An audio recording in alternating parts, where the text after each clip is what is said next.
talk is with Alexis de Gemini from France. He is the CEO of Deezer France. Hello, Alexis, and thank you so much for joining us today. So Ah, before thank you. Thank you for having me.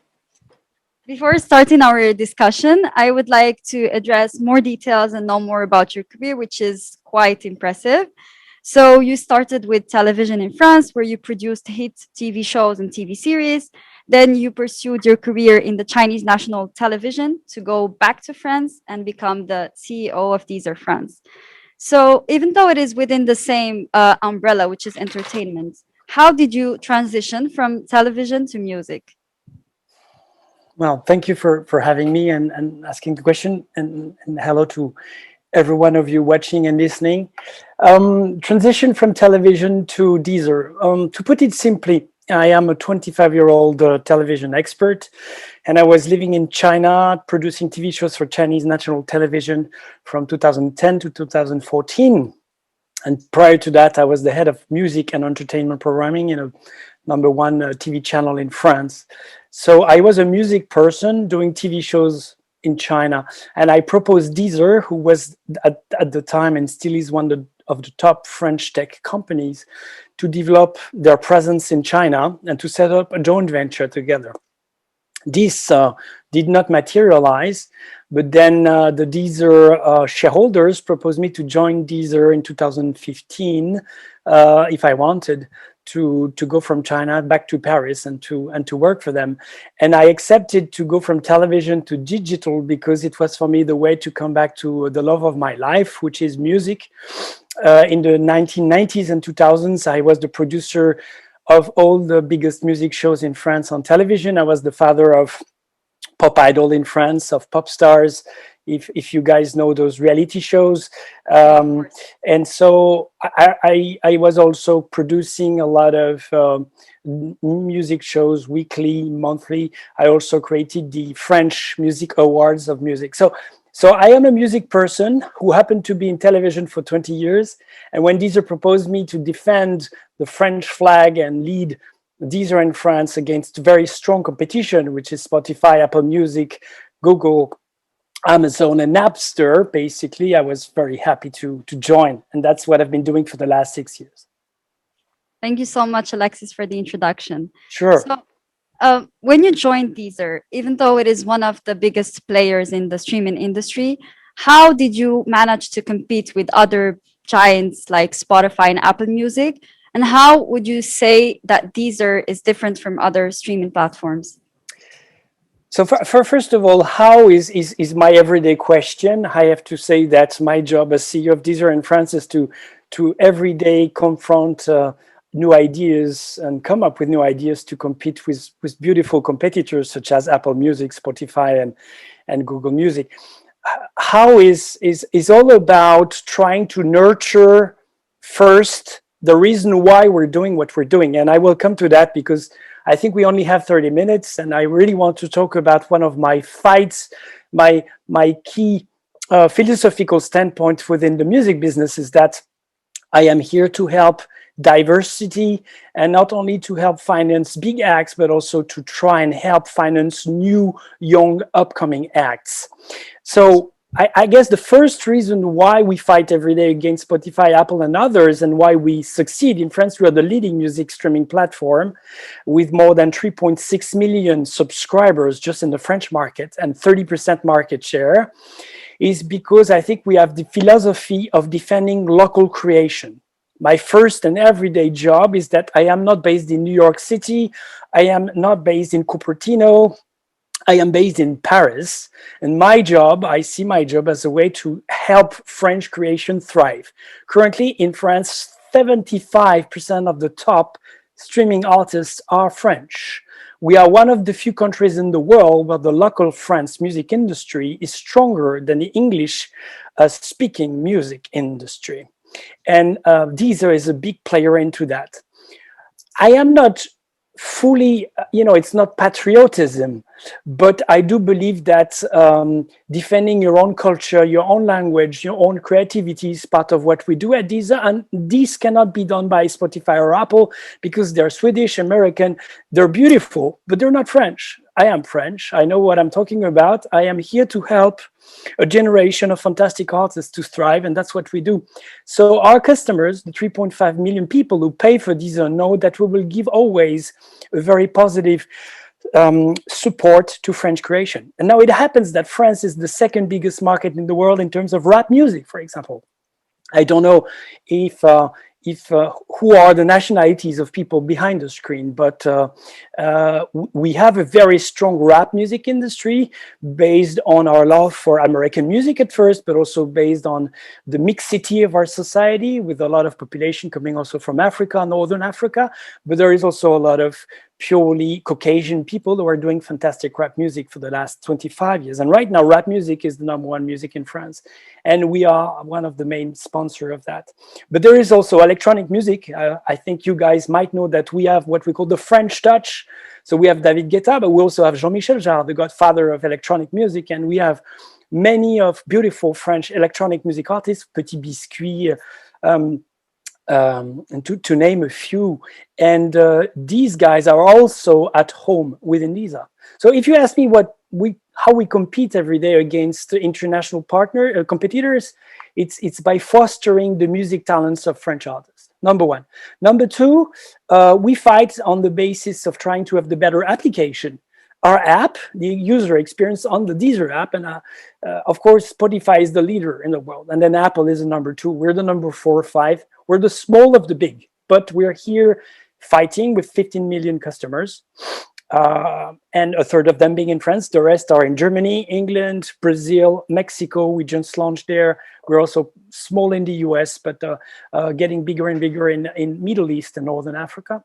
So basically, we're pretty active in 15 key territories, with the leading country being France, and then Germany, Brazil, England, South America, and now MENA, where we just opened an office in Dubai for 25 countries. So we believe that we have a great experience. That's the second thing, is beyond music, we want to make our customer happy and have a limitless, painful-less experience. That's the second thing we do. The third thing we do is, I have developed kind of a Netflix strategy. We do generate original content on Deezer, music that our competitors don't have. For example, we have produced 8 albums so far, exclusive music for Deezer, around concepts that we have designed. For example, right now we are just doing cover songs of all the French music hits of the 80s by the current generation of pop stars in France. And this, we are planning to do this also in Brazil, in Germany, in LATAM, because we believe that if we partner with artists to create original music for our platform, this gives us a reason, an extra reason for our customers to join us and to leave Spotify and Apple Music, because there is extra music on our platform. #4 difference is that, at least in France, we're the leading podcast provider. 5 years ago, we extended the content offering of Deezer by including podcasts. We currently have 75,000 podcasts on the platform. I have signed deals with all major radio stations and all major independent podcast producers to join Deezer. We have also all live radios on the platform. So we try to create a differentiator by also working on the podcast side and producing original podcasts.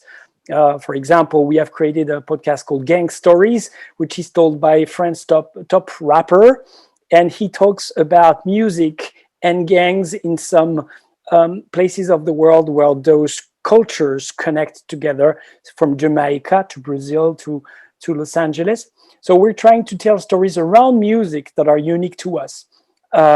We also have another content called Playlist de ma vie, where we have celebrities from around the world telling us what are the 15 songs that changed their lives, and we do a podcast with that. We also have a podcast called Tracké, where we in the studio with the producer and the artist. They explain us track by track how they created a song. So we fight a lot on the original content side, and as I am a TV guy coming from original production, I know what I'm talking about, and we're developing progressively a very unique, exclusive originals content strategy. I think I lost you maybe, but I'll keep on. To summarize, the way Deezer can compete and beat Spotify and Apple Music is about the philosophical standpoint on music diversity and fostering local talents. Deezer is the number one Brazilian support of all Brazilian artists in Brazil. In Germany, we support German artists. In France, we support French artists because we do love Anglo-Saxon music, but we believe that diversity also means that local talents have to have a say. How we do that? Well, in our playlists, we publish in France, 100 playlists are made by the Deezer teams. And then all the other playlists are made by the users. Um, on these playlists, we make sure that all talents are well represented. We also have a standpoint on diversity and inclusion. Right now, this month in March, it's the Women's Voice Month on Deezer, and so on. In every playlist we create, and also within the algorithms to recommend music, we make sure there is parity and even a little positive bias for female artists. So we try to move the needle and have a sociological statement that goes further, giving the heart of Deezer to algorithm. By the way, the fifth difference with our competitors is that we do our playlist by hand. Around the world, we have 50 people doing playlists every day. They listen to the music and then they rank the music. It's not done by computers.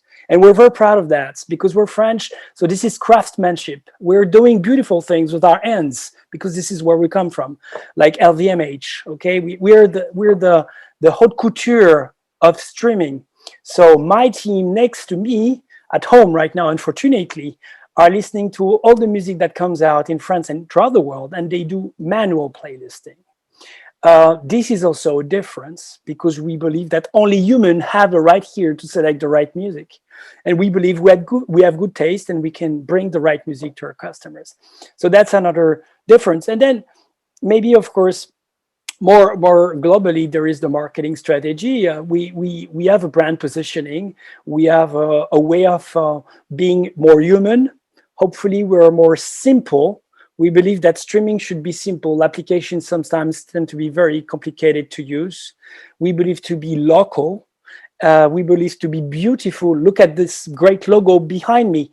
It's energizing. This is a music logo here with the equalizer. So this is who we are. And we're proud of that. And last but not least, we're French. We're not American. And I love Daniel Ek, but Daniel Ek now is living in New York and he's American. He's listed on the stock exchange and his life is turned around American investors. We are not. We're free. We're based in Paris, and hopefully all Europe can join us, especially Spanish people, but not only, because we need to have European voices within the cultural world of music. Not all decisions can be taken in California, which is the problem of music. And so we consider ourselves to be another power of decision making. And the French music industry is helped by Deezer in order to do so. As only have, let's say, 20 minutes more, even less, 70 minutes, I will come to maybe the last thing that differentiates ourselves, which is maybe what I would like to focus on quickly today, is that we are socially responsible. We're not in here just to make money. Actually, we're losing a lot of money. All streaming platforms have a business model problem because we pay back 75% of our turnover to labels and publishers. So to those who believe that streaming platforms are thieves, it's just that you don't know about the business model. We are paying back 75%, and that's true for Spotify and Apple. We're paying 75% of our turnover to publishers and producers. So basically, we're paying very expensive price for the music. The big question is, how is the money then split amongst right owners? To make it simple, when you're paying $10 or 10 euros for a streaming service like Deezer, and it's true for our competitors, basically there is €2 going to the government. It's called VAT. And then we basically keep €3 to manage the company, to pay for the marketing expenses, the teams, the offices, everything, R&D. And we bring back €5 to producers and publishers. For those of you who don't understand and know the business, basically a streaming platform is an aggregator of content that we give access to our customers. We license music catalogs to publishers and producers whom we pay back those €5. €1 goes for the publishers, €4 goes to the producers. The main publisher in France is called SACEM. I don't know for Spain, but basically, usually there is a big local body who gets all the publishing rights and then redistributes it to authors, composers, and publishers. So there is €1 going to the guys who are writing the songs and who are representing the writers of the songs. And there is €4 going to the producers. Who are the producers? You know, Universal, Sony, Warner. These are the three biggest producers in the world. But then you have local producers in Spain, in Brazil, in England, in America, of course, in France too. And let's say that the majors, the big producers, represent 60% of the markets, 65, and the independent local producers represent 35% of the market. These guys, compounded, get €4 for each subscription. In a nutshell, in France, Deezer it's public. We're not publicly listed company, but I have had the right to communicate on what we do. In France, Deezer is getting 3.5 million subscribers. We're generating over €200 million turnover every year. We're paying back €160 million to the music industry. So we are the ones who are developing the revenues of the industry. Then the big question is the money we're giving back to the industry well split amongst artists, creators? As far as writers and composers, which we seldom talk about, I think this is a pretty fair deal because they're getting €1 out of the 5 and it goes down to them. The producers getting the €4 then have a contract with the artist who is the singer. If the singer is also a writer and a composer, he gets the other chunk of the €1. And these producers are the ones who are actually contracting with the artists. So basically, Deezer, Spotify, Apple Music doesn't contract with artists. We contract with producers and publishers. Now, the fight that I'm having with the industry for the past 2 years is that we have discovered that by the years, the more we go, that the money that we have been generating for the industry is progressively compelled to benefit only a few artists and not the majority of artists. Why? And I'm trying to change that, and we've been fighting for the last years, and I've been promoting a new system called UCPS, User-Centric Payment System, because we're trying to get the money flow in a more balanced way. To put it simply, the 160 million euro that Deezer has generated and paid back to the industry last year is now shared amongst the publishers and the producers on a very simple principle. The more a song has of streams, the more market share she has, the more money she will attract. Every month we do a ranking of the top 1 million songs listened to on Deezer. On Deezer, there is 56 million songs. There is active streaming on 10 million songs. Let's say that maybe there is 100,000 songs who are generating important revenues. We do a calculation every month of the most streamed songs. Usually it's either Drake or Taylor Swift or BTS, and then also a lot of French artists. The more the song is streamed, the more market share she gets, the more market share or percentage she gets from the 150 million euro value. The consequence of that is that the artists who have the youngest followers, mainly urban music, but not only, those artists have followers who listen to their music much more than people like me, who is 50-year-old. And so mechanically, they are favored because they have a younger audience. What it leads to is that artists who have a young following capture much more of the value of streaming than artists who have older customers, older fans. A young fan who is paying €10 of 25-year-old on average on Deezer streams 1,000 times a month. 1,000 songs. It could be just one song with 1,000 song streams, or it could be 100 songs. But anyway, me as a 50-year-old, I'm working, I have kids to raise, I have less time. I averagely stream of around 450 to 500 streams. The youngster pays 10 euro. I pay 10 euro. He generates 1,000 streams. I generate 500 streams. Well, if we together stream two different songs, and then mechanically the song that the youngster is listening to is going to get 1,000 streams, and my song is going to get 500 streams. We pay the same price, but the artist whose song is streamed 1,000 times is going to get 2/3 of the combined revenue of this guy and me. This is the system now. We could not create anything else. This was created in 2007. Deezer was created in March 2007, and it was a pirate blog early on in 2006, and it's a French creation. Daniel Marelli created Deezer before Daniel Ek created Spotify. Unfortunately, these guys have beaten us on the American market, which makes them the leader of the world today, but we're still here alive and kicking. At the time, we could not split the money of our customers, customer by customer. So we had to create what we call the common pot. We put all the money inside, and then we share the money based on the volume of streams of songs, which favors the songs that are listened to by the youngsters versus the songs listened to by the elders. What we're trying to do right now is to change that so that if I only listen to one artist or one song during 1 month, my money will only go to this artist and that song. And if my son listens to only one of his favorite artists for one month, his money will go to his artist. It's not the case right now. We've been trying to push this for 2 years. I've been asking the French President Emmanuel Macron to help me raise this to the European Commission. We have had a lot of support, but we have a lot of opposition, mainly from the major labels. Warner, Sony, Universal don't want this new system to be implemented because I'm sure they're afraid they might lose some money out of it. The independent producers, whether they lose or win, understand that it's interesting to split the money of streaming not through the common pot model, which is the existing model, but through an individual artist-customer relationship. Like when you used to buy a CD.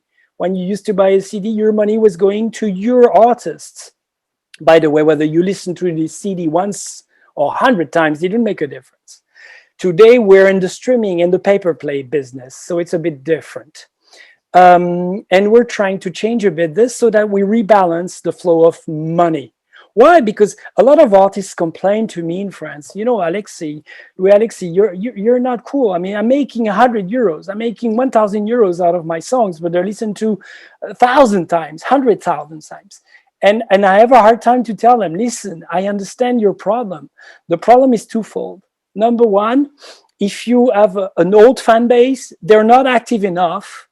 And so the money of your customers goes not to you, but to other artists. We're trying to change that, but it's taking time. And the second impact is that I don't know if the artist has a good or a bad contract with his producer. Some artists have poor contracts with their producers. And so sometimes they make little money out of streaming, not because of Deezer or Spotify or Apple, because they have a shitty contract with the producer. So artists should look at their contracts before blaming streaming, because sometimes it's not about us, it's about their partners. But it's also about the way the money then is flowing down to the real creators. And the real creators, let's not forget, at first, the writer, the composer in their homes, then the producer invests the money with the artist, goes into studio, and maybe I would finish on this. We're trying to change a bit the industry in the way the money flows, but we are strong partners with creators. People who pay for recording a song, they're co-producers, they are very important. They are the ones who are taking a financial risk to make music a reality. And so we're trying to find the right balance between producers, publishers, authors, composer, artists. It's 24, I only have 6 minutes left. I hope this complex issue has been hopefully a bit simplified for your understanding. This existing model is not wrong. It could be improved. And Deezer, as a French company who is not only focusing on revenues, but also thinking about diversity, is looking at this. Because last but not least, The existing systems create a phenomena of concentration. The more urban music, for example, because this is what happens today in the world, generates revenues, the more producers are going to want to sign and produce urban music. But what about classic? What about jazz? What about metal? What about blues? What about world music? We need all this music. I want all this music for my kids. I just want them to be listening to one genre of music. So if you look at the future, because this is the concept of this summit, the future of music, you don't want to have just one genre of music in the next 50 years, do you? If so, help Deezer make a reality UCPS, because more money will flow to jazz, to classic, to electronic, to metal, and to those aesthetics of music that are a bit compressed by the existing system. When you're choosing a streaming platform, you don't know that you're actually making a political choice. To finish on this, SoundCloud has announced 2 days ago that they were doing UCPS. Thank you, SoundCloud. They have listened to us and they have thought that our idea is the good one. And I'm completely behind our competitor, but also partner, SoundCloud, in this move. But let's not forget one thing. I am an artist for 25 years. Also, I'm an electronic music artist. Check me out on SoundCloud, by the way. My name is Love from LA. I'm doing techno, trance, and electronic music. I'm very happy with the new system because I'm going to get a bit of euros. But it's only about the 100,000 artists who upload their music independently, which I am. These guys are going to get UCPS music. So basically, the more fans listen to them, the more music they will have. It's beautiful. But it's not about the whole industry. For the music that is owned by producers, SoundCloud cannot do anything without the three majors like Deezer. So I think we ought to partner together to try and make things change. At least what SoundCloud has done Tuesday and is going to do starting next month is a good move in the right direction, creating a link, financial link between fans, customers, and the artist down the road. I only have 3 minutes left. Maybe it's time for me to take questions. Yeah, thank you so much, Alexis. We would like to take some questions from the audience. There is 10 Q&R here, I can see maybe. Perfect. Thank you very much. So there is a question from Federica Fasano, she wants to know how is how's AI implemented in this in Deezer? You mean intelligence, intelligence, artificial intelligence? Yes. Well, this is we need an extra 30 minutes. We do use artificial intelligence to help our algorithm understand better the way music mapping is done. One of the main issues with music is that when we get in the Deezer servers music every week, we get 100,000 songs. The metadata of the song is usually wrong. So a pop song is called rap, and a rock song is called classic. So artificial intelligence helps us store music and enrich the metadata, so that then afterwards, when our customers search music and or our algorithms make recommendations, it's relevant to them. Basically, this is where we use artificial intelligence. Perfect. We have another question from Daniel Uribe. He's asking if you say that the behavior from consumers, editorial, and artists need to change to understand this model as well. Thinking as an example, playlisting that has paired with pro rata model, for example. I'm not exactly sure what you say, but if I understand what you say is yes, whether with the money. Yes, so it is whether how has the behavior from consumers, editorial, and artists need to change to understand this model as well, the model you have just explained. Oh wow, that's a big question. It's a very complex question, but I will try to make it simple. Some streaming platforms want to make sure people are listening to more and more and more and more music to attach them to the service. These platforms usually have algorithms who take people and make them stay in the same place. At Deezer, we want to make people have a journey. So our algorithms go from rap, then there is a sample in the rap music. So we go into the jazz sample, and then we take them and we try to make a journey. So I think the best way for us to do our business is to help people expand their music tastes so that financing of those music stays diverse, because you don't want to have just one music in the world. You just want to make sure it's financed with diversity. So that's what we try to do. We put a lot of diversity in our playlists, but also we help the algorithm be more open-minded for our customers to have a traveling around music and not just be secluded. When you like classical music, you could discover Pink Floyd still. But so we have to help people make connections from one genre to the others. That's what we do, because we're music lovers, and French technology is fantastic. So we can do it in a different way. American and English people know only about their music. They don't care about German rap, do they? Well, we do. So we try to make sure people travel. Perfect. Thank you very much. My pleasure. Thank you so much, Alexis, for this very interesting talk.